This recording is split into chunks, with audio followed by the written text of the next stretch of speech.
As fun as it is to fight inside a cage for a living in front of thousands of screaming fans, would you believe that there are plenty of professional fighters that started their lives on a completely different track? We've got plenty of stories about self-discovery, overcoming drug addiction, extreme weight loss, and even reading ancient books on warrior culture. It's time to bang out the character creation screen as we take a look at 10 fighters who were totally different before MMA. Number 10, Paige VanZant. Before she even thought about fighting in a cage for a living, Paige had been studying dance for over 13 years. Ballet, jazz, flossing, all the good shit. She was also into biking and fishing. Her parents owned a dance studio and she was pretty much set on doing exactly that, but she had a very traumatic time as a teenager with endless bullying and a horrifying assault. She found herself in a very dark and lonely place very quickly, and she was, in a lot of ways, broken by it. When you're in that position, when you're feeling that much pain, you feel like it's not that you want to die, you just don't want to be in pain anymore. But after moving to Nevada, her life completely changed. When looking for a new dance studio to continue her passion, she stumbled across none other than Ken Shamrock's gym and decided to give training a go. MMA fighting definitely saved my life. It saved who I was as a person too. From there, she slowly but surely transformed herself and made her UFC debut at just 20 years old, 6 years after the incident. So she pretty much went from barely existing to forging her own destiny, and it's all thanks to MMA. Number 9, Kevin Holland. Batman is real, okay? His name is Kevin Holland, and he spent the last 2 years fighting crime and taking out bad guys, which is very admirable but not exactly safe. But considering the reasons Kevin got into MMA, it's not exactly surprising. Everybody says Batman, everybody says the Clark Kent, but I'm really just Black Man. One thing's for certain, Kevin didn't have a wrestling background or any martial arts experience growing up, and he's already admitted that he was a bad kid and kind of got into a lot of trouble. Turns out headbutting a security guard will get you expelled from school though, and he came up with a cunning plan. Go to a gym, learn how to fight, beat up drug dealers, and smoke all the weed he wanted for free. Has he been looking at my retirement plan? You see, robbing drug dealers, he's definitely Batman. Turns out he just wanted to buy an Xbox so he could play games with his buddy. Yeah, and he's admitted it wasn't the smartest plan and that he got into martial arts for definitely all the wrong reasons, but it led him down the right path and is most definitely the smartest thing he's ever done. I mean, in another life, he might be one of the criminals he's recently apprehended. So it turns out he did actually learn how to beat up the bad guys, and he's finally been able to catch up on all the wrestling he missed out in college as he's been working with former welterweight champion Johnny Hendricks. I think the Trailblazer definitely found his calling in life. Number 8, Angela Hill. I don't know about you, but my Halo days are way behind me. It's all about Fortnite these days, am I right? I'm seriously kidding. But someone who's no stranger to an overkill is Angela Hill. Overkill. That was terrible. She made her first UFC appearance after season 20 of The Ultimate Fighter, and she was just 1-0 in her professional career at the time, so you might be asking, hi Balian, how did she get into the UFC so soon? Well, basically, she'd already gone 14-0 on the US amateur kickboxing scene, banged out 2 as a pro, had 1 MMA fight, and Dana was like, well, welcome to the UFC. But another reason she hadn't really had any MMA fights was, well... When did you start training?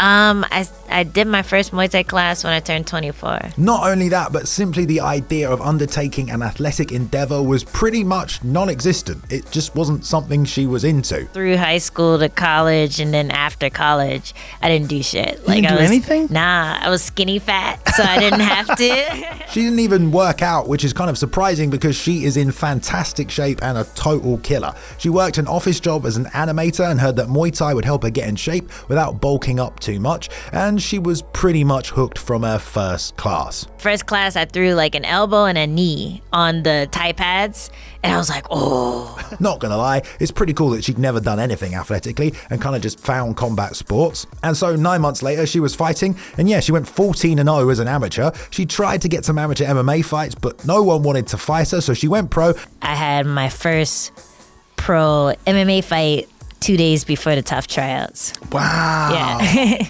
That's so recent. I mean, that's just crazy. She got dominated on the show, but as she tells it... Yeah, I shouldn't have been in there. Number 7, Jared Cannonier. I'm not sure which crystal grants the power of transformation, but Jared Cannonier has had quite the metamorphosis over the last 10 years. His first experience with martial arts happened when he joined the US Army after leaving high school. He took part in their combatives training course, and it turned out... You know, I trained the Army combatives, so actually functional training, you know, officially training.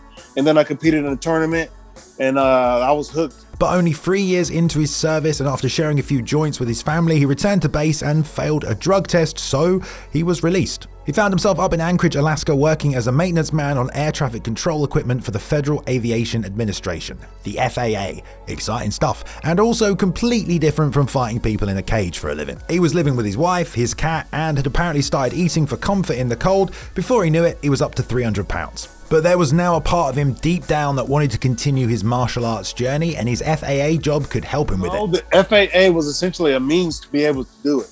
And of course, with the support of my wife, I was able to put in all those hours. He had a stable position, so he started looking for a gym to train.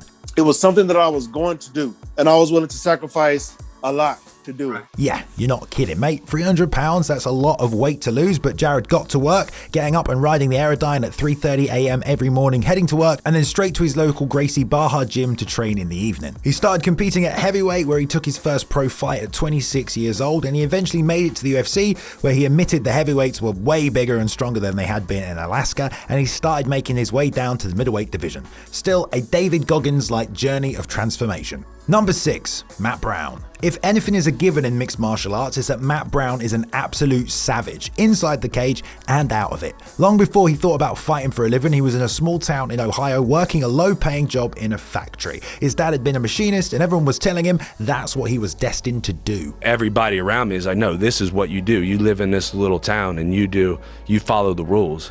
You're going to be a machinist or a farmer or, whatever. The man became a bit of a party animal with no respect for life, as he put it, eventually moving on to meth, cocaine, and heroin. Some of you have seen the Joe Rogan episode where he describes his OD, and you would think that would be enough to set him on the straight and narrow, but... Leaving the hospital, I was like, okay, well, I'm never doing heroin again, but let's go do some coke.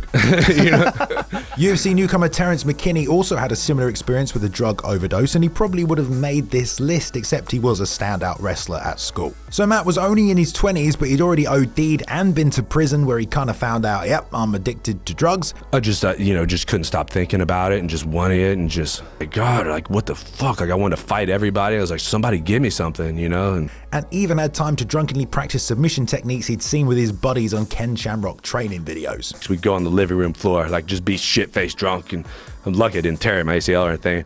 We're like, oh, this is what he's doing. This is how you do it. Heel hooks. Yeah, heel hooks. Got to get that DVD on Fight Front. So when did he actually start training? So I fought before I trained.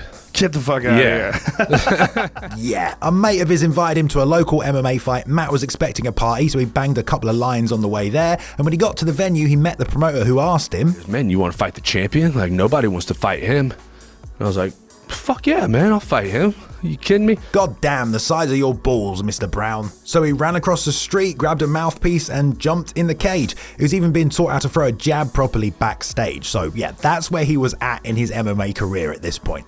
Believe it or not, Matt actually won that fight, and his life was pretty much changed forever. I never looked back, and I thought, man, I want to change my life. And I said, I'm gonna define who the fuck I am. I'm gonna say this is what I am and this is what I do. I'm a fighter. Fuck it. Number 5, Lima Lay McFarlane. I know the former Bellator champion Lima Lay certainly has achieved a lot in her combat sports career, and she's brought us some great moments and fights. Remember when she sparked out that soccer mom? But honestly, the US probably missed out on adding another upstanding member of society to their school system, because Lima was shaping up to be quite the academic. Not only did she study at the same school as Barack Obama in Hawaii, but her dad was a private school teacher and she wanted to follow in his footsteps. She then headed to San Diego State, where she got a bachelor's degree in anthropology, and then later studied a master's in liberal studies with a focus on indigenous studies.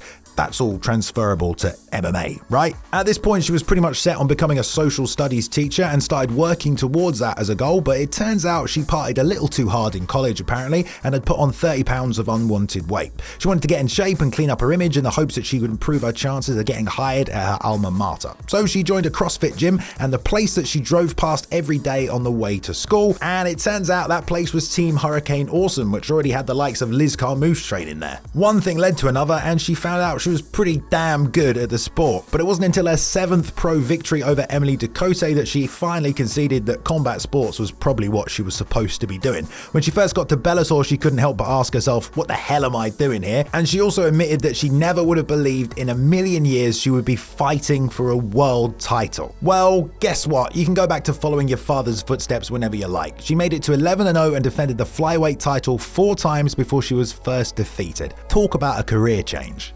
Number 4, Nate Quarry. What, in your mind, is the complete polar opposite of a cage fighter? No, not CM Punk, I'm thinking more traditional orthodox pacifist religion, or as he called it, a cult if you're Nate Quarry. The future middleweight title contender grew up as a member of the religion Jehovah's Witnesses with 2 sisters in what he described as a very abusive household, and along with that, absolutely no sports or athletics of any kind. I was raised in a very strict religious household where not only was association outside of the religion frowned upon, there was no participation in sports whatsoever. Is that what you've been thinking all these years? No. You were just a turd out there. You know, you couldn't kick and you couldn't run, you know. You're just a turd. And that was pretty much his life for the longest time, until he was about 24 and one night at a party, something magical happened. Someone came up to me and said, man, there's these 2 guys beating the hell out of each other in a cage on TV. And I said to myself, who would do that? He was inspired by the respect they showed each other, by the skill on display, and he decided he was going to start training. And so he did, despite having no athletic background or any previous experience outside of a scrap with his mates. He kept going back and training and looking to improve. There was nothing special about me. I wasn't an athlete from a child. I didn't wrestle as a kid. I didn't box, none of that stuff. He rejected his upbringing and was eventually excommunicated from the church. By the time he turned 30, he had been training for a few years, already had a 2-year-old daughter and a job that he just couldn't stand anymore. Around this time, his dad, a lifelong carpenter, developed a condition where his body stopped producing red blood cells and was sadly at the end of his life. He even went with him to pick up his last paycheck. He passed away on a Friday, and on the Saturday, Nate took his first MMA fight. And it was a reminder to me that I could not live my life that way. I didn't want to be 62 years of age going to pick up my final paycheck at a job that I didn't enjoy. I couldn't live a life devoid of hope and passion. So Nate dedicated his life to the sport, joined the first season of The Ultimate Fighter and made it all the way to a world title shot. Not bad for a kid who didn't even throw a ball until his mid-20s. Number 3, Khalil Roundtree. If you've seen a Khalil Roundtree fight in the last few years, you probably already know that he's an extremely dangerous light heavyweight whose knockout power is almost as devastating as those street-certified kicks he throws to the body of his downed opponents. But would you believe it? He definitely didn't start out that way. In fact, he says he found fighting kind of on accident. Long before he made his way to the UFC, he toured the country as a musician in a metalcore band. Yeah, that's right, and he toured the States playing live shows, eating pretty much whatever he wanted, smoking cigarettes, and in general being a non-confrontational introvert. I started traveling. So I used to play in a band. I used to play in mini bands and play guitar. I play guitar, I play drums, I play keyboard, a little bit of everything. I started getting my heaviest. We were eating fast food every single day, 3 times a day, never drank water, soda only, smoking like a pack and a half of cigarettes a day, and just on the road traveling. But before he knew it, he was 300 pounds and he was only 19 years old. Not the healthiest of lifestyles, and it wasn't long before Khalil knew he needed to make some changes. I remember one night laying down to go to bed, and I just felt my heart pumping ridiculously. And I was just like, no way, this like, I think I'm gonna die. And like I woke up in a panic. But as luck would have it, that very same week, he and his brother had caught an episode of The Ultimate Fighter on TV, and it was clear what he wanted to do. I went on my last tour, and I told the guys like, hey, I'm gonna go train MMA. They're like, oh, you're gonna be a fighter? Like you think, you know? And I was just like, I don't know what I'm gonna be, but I'm gonna go train and get healthy. So he started training in 2010, and as the weight started falling off, it helped motivate him to keep training. He found himself attending an MMA event, and he thought, well, why not? I can do that. His coach challenged him to lose another 100 pounds first, and he did it, and I suppose the rest is history. From a quiet, gothic, introverted musician to an expressive, swole Muay Thai steamroller. Number 2, Lauren Murphy. You probably think that with the tenacity Lauren Murphy attacks her opponents, she was born to be an MMA fighter. And that might be the case, but she definitely didn't start out life like that. After a traumatic childhood where she played no sports and was part of a family that didn't even really watch them, she also had to deal with the death of her father from a plane crash. At 14, Lauren began her lifelong battle with drugs and addiction. She dropped out of high school and pretty much thought she wouldn't even reach 25. She overdosed at the age of 20, but after being released, not even a day passed before she was using again. Every time she went to rehab, she was basically washed out. She even told Fox Sports that rehab was the best place to get drugs, and she would drink or get high while she was there. She was sober for a number of years, but relapsed when she was 26 and got kicked out of nursing school with only 1 year left before graduating. But everything changed the day she decided to take her son to a Brazilian Jiu-Jitsu class. This whole thing started by me taking Max, my son, to a jiu-jitsu class. He was 8, she took the adult class and basically fell in love. So I started going like every day, and then it was like twice a day. She even quit smoking because it was basically the first time in her life she just didn't want to do it anymore. When the class ended, the MMA fighters would start to warm up, and Lauren started staying behind to watch them and decided she'd take one fight just so she could say that she did it. Initially she was shunned and she had no technique or anything really, but that only drove her even harder to get good and beat everyone's ass. But it wasn't just the sport she had to learn. She'd never done anything competitive in her entire life. She had to learn how to lose as well as win. After her first fight, she was hooked and she picked up the Alaskan Fighting Championship and the Invicta Bantamweight title before losing her first professional fight in her UFC debut. She even made it all the way to a UFC title shot, which honestly is seriously impressive for someone who never started any sports until she was 26 years old. Number 1, Yuri Prohaska. For most people, the Book of Five Rings is an interesting look into ancient Japanese warrior culture, an insight into the mentality of victory in warfare, and the chronicling of a man who mastered the art of one-on-one combat. But for Yuri Prohaska, it became his Vade Mecum, his Bible, basically. What did Yuri do growing up? Well, he was actually a little bit more active than some of the other fighters on this list, but his change is so goddamn extreme. He was into BMX riding, football, and even floorball, which is kind of like hockey, and something else he liked to do as a kid was fight. He was in more than 100 street fights apparently, and his love for a good scrap led him to joining his local football team as a hooligan. Yeah, that's right, the ever-stoic samurai used to head down to the away games for full-on 30-on-30 street fights, and he enjoyed the camaraderie and sense of community he thought the hooliganism offered. Get the pints in, son. It wasn't until a friend of his introduced him to some European kickboxing legends in Ramon Deckers and Mirko Krokop that he realised there could be more to life than fighting in the streets. But it was a 2008 classic Never Back Down couldn't help but pique his interest. So he started training Muay Thai and he won the Czech National Championships in 2011. But the craziness didn't stop there. As one friend tells it, early in his fighting career he would throw wild parties after his victories where he was apparently like Conor McGregor, dancing, shouting and being the centre of attention. Yeah, I know, it's kind of hard to believe. He even drank champagne out of a vacuum and vodka out of a motorbike fuel line.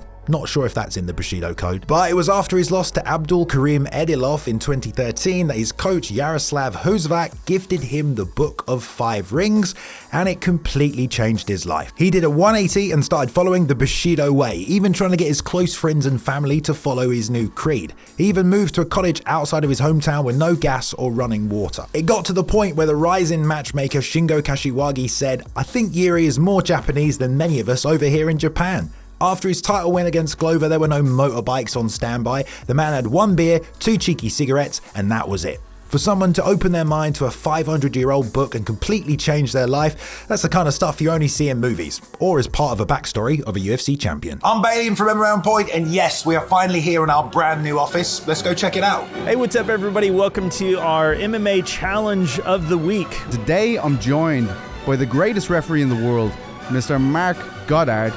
I would punch him straight in the back of the fucking head. That's right, a brand new channel with brand new content. Welcome to Fight Front, the home of personality-driven MMA. Today, it's an MMA challenge where I take the worst rated UFC character in UFC Undisputed 3 all the way to the heavyweight championship of the world. And I'm reacting to Colin McGregor. Make sure you scroll on down and hit subscribe because you do not want to miss all the new content coming your way on this brand new channel. And hey, it's me, Tommy Toehold, and I'm rolling around on a damn monitor. Thank you very much for watching, everyone, today. Please go ahead and like and subscribe if you did enjoy the content. We upload at least 3 videos every week for your viewing pleasure. Go ahead and leave a comment below if you want to join in the discussion, and follow us on Twitter at MMA On Point and myself at Balian_plays. You can now jump in and join the community Discord as well if you want to continue the discussion further, and I hope you've enjoyed yourselves. I'll see you in the next one.